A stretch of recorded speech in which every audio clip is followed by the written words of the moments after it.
Please stand for the pledge. I pledge allegiance to the flag of the United States of America and to the republic for which it stands, one nation, under God, indivisible, with liberty and justice for all.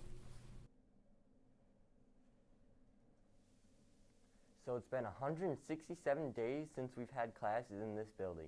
I don't know about you, but I'm a little bit excited and a little nervous. All I know that is it's time to make the best of what we have. Welcome back, Tigers. The start of the school year is always an exciting time, but unfortunately this year it will be a little bit more challenging.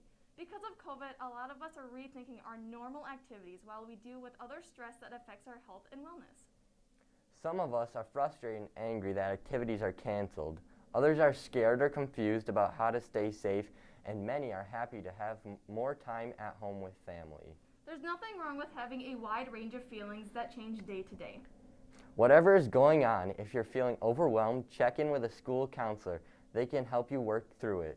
Ready for some teacher-submitted announcements? The first is from Green Team. Green Team is selling aluminum water bottles for $5. These things take on the fight against plastic waste because they can be recycled after you're through. Check out the order from Ms. Knodel in your email or just email her if you can't find it. If you are an art student, listen to this. If you were in art class over the last few years and left some work behind, it's time to claim it. There's a blue cabinet outside the art room. Everything left in it on September 9th will be discarded. Help yourself to your own artwork. This spring wasn't a walk in the park for many of us, but local farmers continue to feel the pinch of low milk prices as the pandemic hit. Senior Ellie Wirtz talked to a local dairy farmer to find out how the pandemic and other factors were affecting their farm. My name is Kristen Paff, owner-operator of Pathway Farm. My husband Steve and I own and operate a 300-acre farm. Our milking herd consists of 180 registered dairy Holstein cows. Much like many other dairy farmers in rural Wisconsin, Kristen and Steve Paff are in a vulnerable economic situation and have been for a few years. When the coronavirus pandemic struck, it brought them even more uncertainty. COVID, as far as affecting the dairy industry, we still need to get up and take care of our cows. So our day-to-day activities have not changed.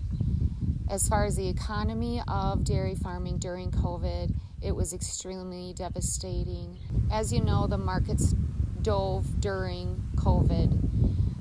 Milk is a commodity. It's sold on the prices at the Chicago Board of Trade. For years now, there has been a worldwide surplus of milk, causing the selling price to be lower than the production cost. Dairy farmers are paid per 100 pounds of milk they produce, and due to the pandemic, the price drop in the last 4 months has been extreme. But it's not the only threat dairy farmers are facing. Last year alone, there was over 600 dairy farmers in Wisconsin that went out of business. There's getting to be fewer and fewer of us. If our son wasn't coming home to take over the business, I don't know if we would be in business. Why do we want to work every day and lose money? It's about profit. Layered on top of struggles from previous years, COVID was the last straw for many small farms.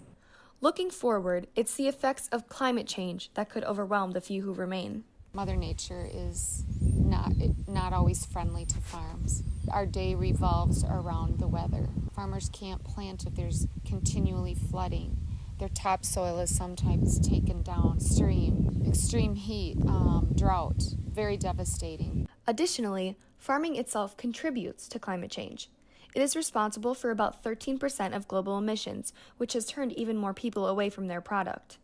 Farmers want to modernize, but it's not that simple. Kristen discussed a desire to buy more environmentally friendly equipment.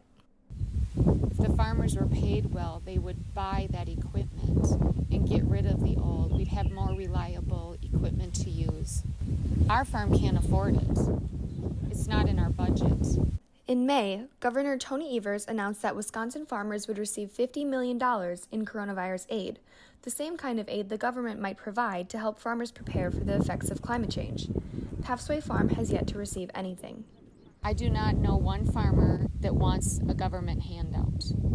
Do we appreciate it? Yes. Do we need it? Yes. Do we want it? No. We want a fair price. A fair price is what we deserve. If farmers aren't supported economically, they're left with little say in the future of their farms. Already fighting an uphill battle, small dairy farmers are now placed in further jeopardy of losing their century-owned farms due to the impending effects of climate change. Dairy is important to, well, me because it's my lifestyle. That's how I raised my family.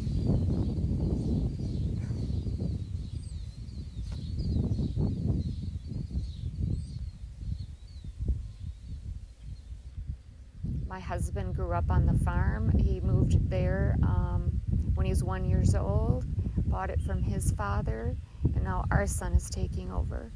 It's something we hope to continue. It's truly a family business.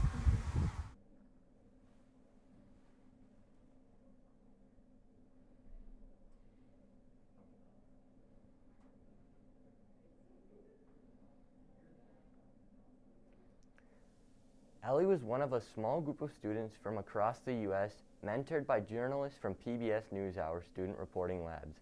They worked remotely to report on issues impacting their communities. Nice work, Ellie. We've got a new segment this year since we're filming this live. Let's go to Lucas Coles for the weather. We're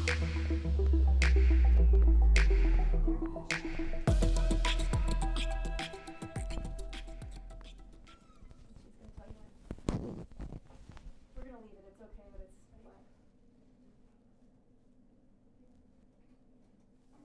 Thanks, guys. As you can see today, it's going to be cloudy and 70 degrees. Tomorrow is going to be a toasty one at 80 degrees and sunny. And Thursday, it will be back down to around 70 degrees. Back to you guys. Or me for a little bit more. You have the outro? The weather outro?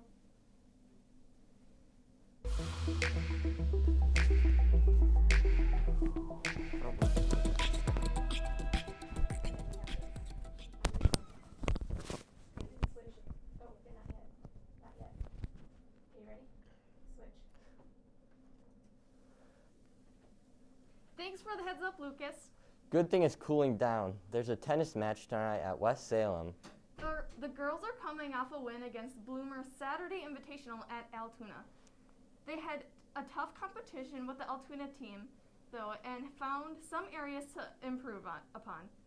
They also took on Osceola, and Allie Emmerich won her singles match. Quinn Soteres and Haley Schmidt scored a doubles victory for the team. Last week, the swim team competed at Ladysmith in the 500-yard freestyle. Lindsay Laufenberg battled to second place. Maren Bakken snapped up another second in a close 200-yard freestyle. To top it off, the team of Jenna Beam, Vivi Miller, Maren Bakken, and Liv Hansen took first in the 200-yard freestyle relay. And last night, the golf team ranked third at Ettrick. Kaylee Sweeney scored a team low, and Annalise Swigum got her first par. The team also reports that Jamie Konings lost 3 balls, and Mia Hanley messed up because a dog ran in right in front of her. It sounds like they had a great day.